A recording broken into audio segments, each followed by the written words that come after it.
বাংলাদেশে অশান্তির আগুন জ্বললে ভারতও নিরাপদে থাকবে না, এমন মন্তব্য করেছেন বিএনপির স্থায়ী কমিটির সদস্য মির্জা আব্বাস। জামায়াতে ইসলামীর আমির ডাক্তার শফিকুর রহমান বলেন, সব ইসলামী দল ঐক্যবদ্ধ থাকলে কোনো ষড়যন্ত্র কাজে আসবে না।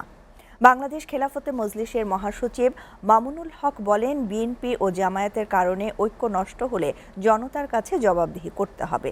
সকালে সোহরাওয়ার্দী উদ্যানে খেলাফত মজলিসের সাধারণ পরিষদের দ্বাদশ অধিবেশনে এসব কথা বলেন তারা। বিস্তারিত জানাচ্ছেন Abdul Ahad. Double million offer Walton fridge কিনে পেতে পারেন 20 লক্ষ টাকা, রয়েছে কোটি কোটি টাকার নিশ্চিত উপহার। রাজধানী সোহরাওয়ার্দী উদ্যানে বিভেদ নয় ঐক্য এই প্রতিপাদ্যকে সামনে রেখে সাধারণ পরিষদের দ্বাদশ অধিবেশনের আয়োজন করে খেলাফত মজলিস। সবার বক্তব্যে ছিল ঐক্যের ডাক। আমাদের স্বাধীনতার বিরুদ্ধে যারা চক্রান্ত করছে, সার্বভৌমত্বের বিরুদ্ধে চক্রান্ত করছে, তাদের বিরুদ্ধে এক হয়ে দাঁড়াতে হবে। মুক্তি পেয়েছি, এজন্য আল্লাহর দরবারে আমরা সকলে বলি আলহামদুলিল্লাহ। এই সরকার যদিও আমাদের থেকে বিদায় নিয়েছে, কিন্তু কাঙ্ক্ষিত মানের বিজয় আমাদের এখনো আসেনি। বাংলাদেশ খেলাফত মজলিসের মহাসচিব মামুনুল হক বিএনপি জামাতকে জাতীয় ঐক্য বিনষ্টকারী কাজ না করার পরামর্শ দেন।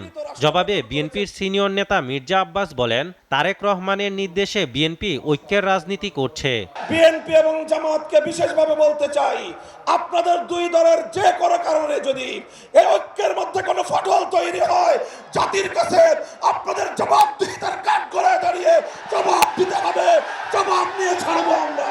দেশের স্বাধীনতা এবং সার্বভৌমত্বের লক্ষ্যে আমাদের কোনো আপোষ আমরা করব না। এই লক্ষ্যে কিন্তু আমাদের সকল দলগুলো কিন্তু এক। ভারতকে উদ্দেশ্য করে তিনি বলেন, বাংলাদেশকে অশান্ত করা হলে তার প্রভাব ভারতেও পড়বে। পাশের বাড়িতে আগুন লাগলে কিন্তু নিজের বাড়িও সেফ না। বাংলাদেশে আগুন জ্বালাবেন, নিজের শান্তিতে থাকবেন, এটা কিন্তু সম্ভব নয়। সম্মেলনে যোগ দিয়ে জামায়াতের আমির আশা প্রকাশ করেন, নতুন বাংলাদেশে ফ্যাসিবাদ বিরোধী সকল রাজনৈতিক দল ঐক্যবদ্ধ থাকবে। এবারকার এই বিপ্লবের পরে অনেকে উস্কানি দিয়েছিল, তারা ওত পেতে অপেক্ষা করছিল যে বাংলাদেশে একটা ব্যাপক বিশৃঙ্খলা দেখা দেবে। কিন্তু আলহামদুলিল্লাহ, আল্লাহ শুকর, দায়িত্ব নিয়ে সমস্ত ইসলামী দল তারা পাহারাদারের দায়িত্ব পালন করেছে। সব ইসলামী দল ঐক্যবদ্ধ থাকলে কোনো ষড়যন্ত্র কাজে আসবে না বলে মন্তব্য করেন জামায়াতের আমির।